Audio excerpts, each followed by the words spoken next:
Lovelies, welcome back to विद्यार्थी। मैं हूं आकांक्षा, आपकी साइंस टीचर, और हम कर रहे थे क्लास 8 का चैप्टर नंबर 2, जिसमें हम क्या पढ़ रहे थे? हम उस इनविजिबल वर्ल्ड के बारे में पढ़ रहे थे जो हमें अपनी आंखों से नजर नहीं आता है। आपकी बुक क्यूरियोसिटी का चैप्टर नंबर 2 हम देख रहे थे, जो कि क्या है? The invisible living world beyond our naked eye, जो हम अपनी इन आंखों से नहीं देख पाते हैं, जिनको हमें माइक्रोस्कोप या किसी ना किसी तकनीक से ही देखना पड़ता है। और हमने अब काफ़ी कुछ खोज लिया है, ठीक है। तो अगर आपने इससे पहले वाले पार्ट्स अभी तक नहीं देखे तो जाकर देख लीजिए कि आखिर कैसे जो है ये पकड़ी गई थी, डिस्कवरी कैसे हुई थी, कैसे हमने देखना चालू किया इन माइक्रो ऑर्गेनिजम्स को, और अब आगे हम उसी से रिलेटेड एक्टिविटी, भाई सेल हम पढ़ रहे थे, तो सेल कैसा दिखता है वो माइक्रोस्कोप ने आपने इससे पहले क्या किया होगा? अनियन पील में देखा होगा। अब इससे रिलेटेड एक और एक्टिविटी है, वो तो भाई आपने एक प्लांट का सेल देख लिया। अब किसी एनिमल का सेल, दूर तक क्यों जाना, हम ही तो हैं। तो भाई हम भी क्या है, एनिमल की कैटेगरी में ही आते हैं। बिल्कुल सही सुन रहे हैं आप, हम एनिमल की कैटेगरी में ही आते हैं। तो हम अपना सेल देखेंगे कि कैसा दिख रहा है। मज़ा आया ना? फैसिनेटिंग लग रहा है सुनने में, बिल्कुल मज़ेदार ही है करने में भी। तो अब नेक्स्ट आपकी बुक में एक्टिविटी दी हुई है। सबसे पहले आप अपने मुंह को क्लीन कर लेंगे, माउथ में वाटर लेंगे, ऐसे माउथ वॉश की तरह एकदम गुलगुलू करके उसको क्लीन कर लेंगे, ठीक है। रिंस कर लेंगे अपने मुंह को, अपने अंदर माउथ को क्लीन वाटर के साथ। फिर आपको क्या यूज करना है? The blunt end of a clean toothpick, जो क्लीन टूथपिक की जो वो नुकीली वाली साइड होती है उसको आप लेंगे और बड़े ही प्यार से आराम से, घुसा नहीं देनी है, अंदर छींक के डालेंगे, यहाँ अंदर चीख के डालेंगे, और बिल्कुल पतला सा आप, बिल्कुल जो सबसे ऊपर वाली अपर लेयर स्किन की होगी उसको थोड़ा सा आपको कुरेदना है, हल्का सा खुरचना है, बिल्कुल अपर लेयर, ठीक है। चोट नहीं पहुंचानी है खुद को, जेंटली आपको स्क्रैप करना है हल्का सा अपने चीख के अंदर। और फिर उस स्क्रैप मटेरियल को आपको क्या करना है? उस पर एक ड्रॉप ऑफ वाटर डाल देना है और उसको रखना है क्लीन ग्लास स्लाइड पे। ग्लास स्लाइड ऐसी दिखती है ना, छोटी सी कांच की एक स्लाइड होती है, उस पर आपको वो छींक का सेल निकाल के रख देना है। और उसके बाद आपको क्या करना है? उसके ऊपर एक ड्रॉप ऑफ वाटर, उसको क्लीन करना है, साफ सी बात है। उसके बाद आपको उस पर मिथिलिन या मिथाइलिन ब्लू जो है, ये क्या है? ये भी एक तरह की स्टेन है, डाई है, जैसे हमने अनियन पील पे डाली थी। कौन सी डाली थी? मुझे कौन कौन बताएगा? सैफ्रनिन डाली थी। इस पे हम डाल रहे हैं मिथाइलिन ब्लू। ब्लू बोल रहे हैं तो ब्लू कलर की ही होती है, तो ये एक ब्लू कलर की डाई या स्टेन है, इसको हम उस पे डालेंगे। क्यों डाल रहे हैं हम स्टेन को? ताकि हमें अच्छे से विजिबल हो, सेल को हम अच्छे से देख पाए, क्लियरिटी अच्छी हो माइक्रोस्कोप के नीचे, इस वजह से हम इसको डाल रहे हैं। कलर कंट्रास्ट में हमें चीज़ें बहुत बढ़िया नजर आती हैं, ठीक है। उसके बाद 1 मिनट के बाद आप उस पर उसको जो है क्लीन कर लेंगे। आप उस पर क्या डालेंगे? ग्लिसरीन डालेंगे। ग्लिसरीन क्यों डाल रहे हैं? ग्लिसरीन से क्या होगा? वो सेल सूखेगा नहीं, ठीक है, हाइड्रेटेड रहेगा। मॉइस्चर देने के लिए, गीला रखने के लिए आपको उस पर ग्लिसरीन डालना है। फिर उसके ऊपर कवर स्लाइड जो होती है, ठीक है, उस पर कवर स्लिप या कवर स्लाइड जो होती है उसको ढक देना है, ठीक है। और कवर स्लिप ढकने के बाद आपको क्या करना है? जो भी एक्सेस ग्लिसरीन बाहर निकल रही होगी उस कवर स्लिप के इधर उधर, राइट लेफ्ट, वो आपको ब्लॉटिंग पेपर से, पहले वाले एक्सपेरिमेंट की तरह अभी भी क्लीन कर देना है एजेस पे से। और आपको क्या ध्यान रखना है कि जब आप उस पर कवर स्लिप लगा रहे हैं तो उसके अंदर कोई भी बबल नहीं होना चाहिए, नहीं तो बढ़िया नहीं नजर आएगा। फिर अब आपको स्लाइड को माइक्रोस्कोप के नीचे रख के बढ़िया ऑब्जर्व करना है, और जो भी आप देखोगे आप उसको अपनी नोटबुक में ड्रॉ कर लेना, ठीक है। तो आपको नजर क्या आएगा? क्या आप ऑब्जर्व करोगे? वो देखो यहाँ इस पिक्चर में आप ऑब्जर्व करोगे कुछ इस तरीके की चीजें, ठीक है। ये देखो ब्लू कलर का दिख रहा है आपको, ठीक है। ये क्या है? ये सेल है, ठीक है, सेल है। सेल के अंदर क्या क्या चीजें हैं मैं बता देती हूँ। देखो जो सेल के अंदर फिल होता है, ये भरा हुआ जो होता है, ये होता है साइटोप्लाज्म, ठीक है। सेल के ऊपर जो ये लेयर आपको नजर आ रही है, ये होती है सेल की मेम्ब्रेन, ठीक है। एक वॉल, एक और चीज होती है, एक और इसके ऊपर अगर हार्ड सरफेस होगी, ये हमारे में नहीं मिलती, एनिमल में नहीं होती। प्लांट के अंदर सेल मेम्ब्रेन के ऊपर एक और प्रोटेक्शन के लिए, स्ट्रेंथ के लिए हार्ड लेयर दी हुई होती है, उस लेयर को सेल वॉल कहते हैं। सेल वॉल प्लांट्स में होती है, एनिमल्स में नहीं होती, क्योंकि हमें उसकी ज़रूरत नहीं है। बस जबकि जो प्लांट्स हैं उनको खुद को प्रोटेक्शन जो है उनको ज़्यादा चाहिए, है ना, क्योंकि वो डेलिकेट होते हैं। अब ये तो हमारे अंदर होती है, हमें वॉल की इतनी ज़्यादा ज़रूरत नहीं है, मेम्ब्रेन की ज़रूरत होती है, एक जो लेयर होती है एक ही हमारे लिए काफ़ी है। फिर उसके अंदर साइटोप्लाज्म होता है, गोल गोल जो है सेम वही न्यूक्लियस होता है। ये सारी चीज़ें आप ह्यूमन के चीक सेल में ऑब्जर्व करोगे, ये सब आपको नज़र आएगा। सेल वॉल इसमें बस नज़र नहीं आएगी, इसमें आपको सेल मेम्ब्रेन दिखेगी, इसमें आपको न्यूक्लियस दिखेगा, इसमें आपको सेम साइटोप्लाज्म दिखेगा। तो अब आपने ह्यूमन वाला भी देख लिया है, ठीक है। आप इसका शेप नोटिस करेंगे, चीज़ें देखेंगे, और आपको क्या देखना है, क्या सिमिलैरिटीज और डिफरेंसेस आपने ऑब्जर्व करी बिटवीन ओनियन पील में और ये जो चीक सेल आपने देखा है इसमें। तो मैंने बता ही दिया है, सेल वॉल का एक मेजर डिफरेंस आपको दिखेगा और सिमिलैरिटी क्या दिखेंगी कि भाई इसमें भी साइटोप्लाज्म है, उसमें भी है, इसमें भी न्यूक्लियस है, उसमें भी है, इसमें भी सेल मेम्ब्रेन है, उसमें भी है। ये सिमिलैरिटी हो गई। डिफरेंस क्या हो गया कि सेल वॉल एनिमल में नहीं है, प्लांट में है। You have observed that cells have three main parts, a thin outer lining, a central region and a small round structure. आप क्या ऑब्जर्व करेंगे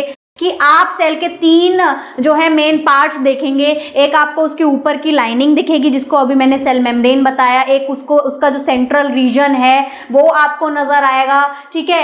एक आपको क्या दिखेगा, स्मॉल राउंड स्ट्रक्चर, ठीक है, उसके अंदर। तो स्मॉल राउंड स्ट्रक्चर उसके अंदर जो होगा वो होगा न्यूक्लियस, और जो उसके अंदर फिल हो रखा है एम्प्टी स्पेस में वो होगा साइटोप्लाज्म, ठीक है। जो आउटर लेयर होती है वही अब यहाँ पर ये बता रहे हैं, डेफिनेशन आपको कैसे लिखनी है इसकी, ठीक है। ये भी एक सेल का ही स्ट्रक्चर है।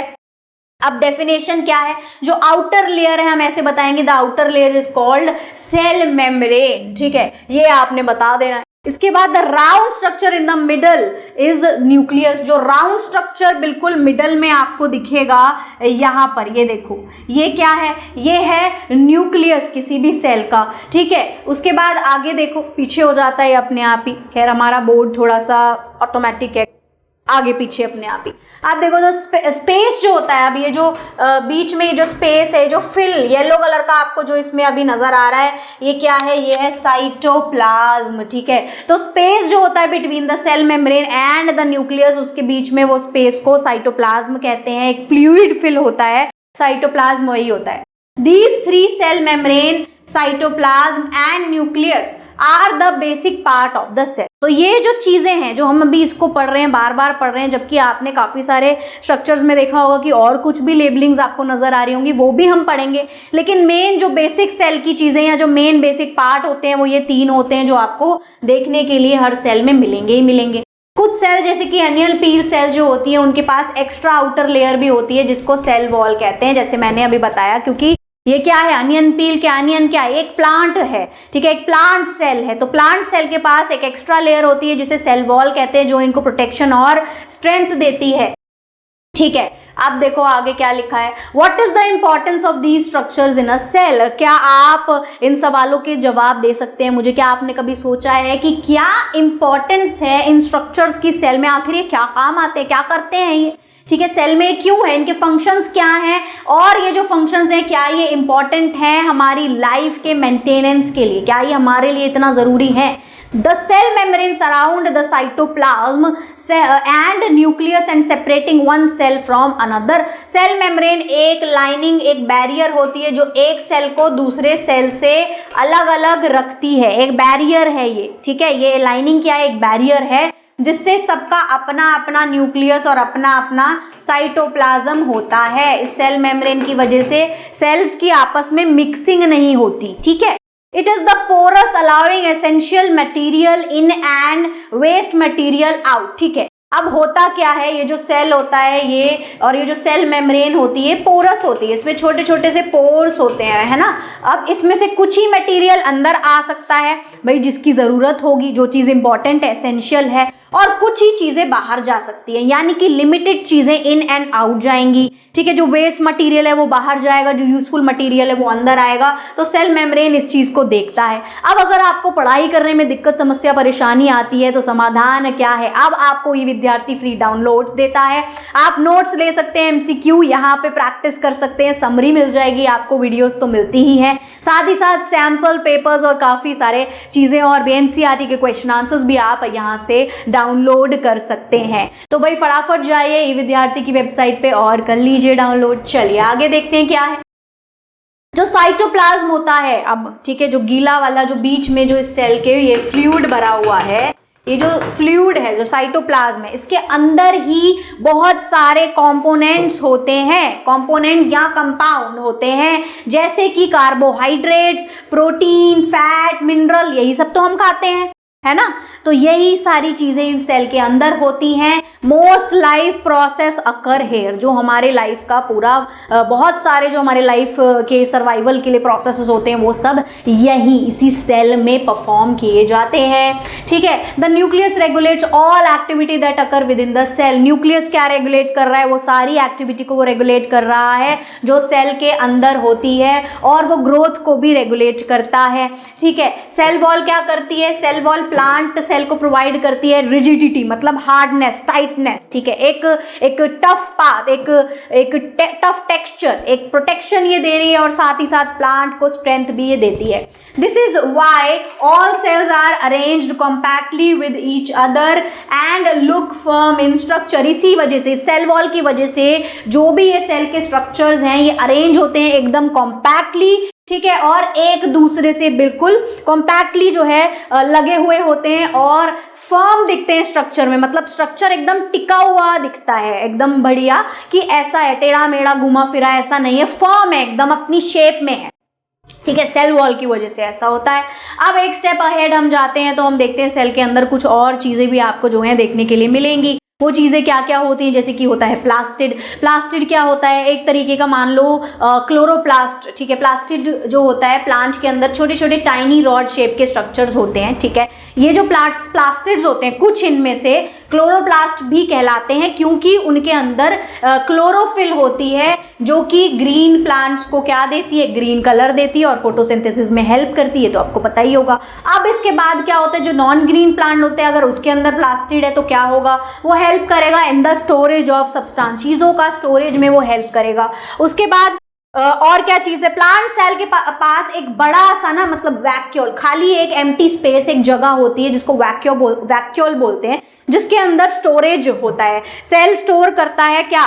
इंपॉर्टेंट सब्सटेंस, जैसे कि अगर उसे वेस्ट निकालना है सेल को तो वो वैक्यूल को दे देगा, ठीक है। साथ ही साथ मेंटेन, शेप को मेंटेन करना, ये सारी चीजें भी रोल प्ले जो है इसमें भी काफी हेल्प होती है। This give strength and support to the plant, ठीक है। तो भाई ये सारे जो भी ऑर्गेनेल्स, जो भी ये कंपोनेंट्स हैं प्लांट के सेल के अंदर या एनिमल सेल के अंदर पाए जाते हैं, पिछले वाले प्लांट सेल के अंदर पाए जाते थे, वो हमने बता दिया। अब क्लोरोप्लास्ट, क्लोरोफिल हमें तो नहीं चाहिए होगा, हम ग्रीन कलर के तो है नहीं, हमें क्या काम, हम तो फोटोसिंथेसिस करते नहीं है, तो ऑब्वियस सी बात है, इसीलिए वो प्लांट सेल में, एनिमल सेल को उसकी जरूरत ही नहीं है, हमें क्लोरोफिल चाहिए ही नहीं, तो फिर हमारे सेल में वो होगा ही क्यों, ठीक है। अब एनिमल सेल में क्या होता है? वैक्यूल होते हैं जो यूजुअली प्रेजेंट नहीं होते, मतलब अगर होते हैं तो बहुत ही छोटे छोटे से होते हैं, इतने बड़े नहीं होते हैं, ठीक है। They are usually small. These small vacuole store certain substance dissolve in water. कुछ ऐसा सब्सटेंस हमारे वैक्यूल स्टोर करके रखते हैं जो पानी में इजीली डिसॉल्व हो जाता है। So a cell is not just a simple bag of liquid. तो अगर आप अब तक ये सोच रहे थे कि सेल तो बस एक बैग है जिसके अंदर कुछ लिक्विड भरा हुआ है, तो ऐसा नहीं है। वो एक कॉम्प्लेक्स स्ट्रक्चर है, डिफिकल्ट टू अंडरस्टैंड है, उसके अंदर काफी सारी चीजें हैं, उसका बहुत बड़ा रोल प्ले है, उसके बहुत सारे पार्ट है, उसके बहुत सारे फंक्शन है। वो फंक्शंस जो होते हैं, हमारी पूरी बॉडी जिस पे वर्क करती है वो सेल ही होता है जो उस फंक्शनिंग को अलाउ करता है। सेल की वजह से हम चल पाते हैं, हमारी बॉडी चल पाती है, हमारे सिस्टम चल पाते हैं। In turn the entire organism to work, और पूरा एक ऑर्गेनिज्म जो है काम कर पाता है उस सेल की फंक्शनिंग और वर्किंग की वजह से, ठीक है। ये आपकी एनसीईआरटी बुक में आपको डायग्राम दिया हुआ है, ये देख लो। सेल वॉल देखो, सबसे ऊपर वाली लेयर है, ये प्लांट सेल है, वो एनिमल सेल दिया हुआ है इन्होंने। सेल मेम्ब्रेन देख लो, इसके अंदर वाली लेयर है, उसके अंदर उस जो एनिमल सेल है उसके पास सेल वॉल नहीं है, उसके पास सिर्फ क्या है? सेल मेम्ब्रेन है, एक ही लेयर है। जबकि जो प्लांट का सेल है उसके पास दो लेयर है, एक सेल वॉल और उसके बाद सेल मेम्ब्रेन। दोनों के बीचों बीच देखो एक स्ट्रक्चर आपको नजर आ रहा होगा, ये क्या है? न्यूक्लियस है। उसके बाद आपको प्लांट सेल में एक चीज दिख रही होगी, ये गोल गोल ग्रीन रॉड शेप के होते हैं, क्लोरोप्लास्ट होते हैं, जो कि एनिमल सेल में नहीं होते क्योंकि उन्हें नीड नहीं है। साइटोप्लाज्म दोनों में होता है। वैक्यूल देखो उसमें बहुत बड़ा है, इसमें तो खैर है ही नहीं, और अगर किसी एनिमल में होता है तो बहुत ही ज्यादा छोटा होता है। माइटोकॉन्ड्रिया होता है, देखो mitochondria power house of cell बोला जाता है। क्यों बोला जाता है ये भी बताएंगे, ये भी एक चीज होती है, अभी आगे आएगी, आप समझोगे, सुनोगे, देखोगे तो पता चलेगा।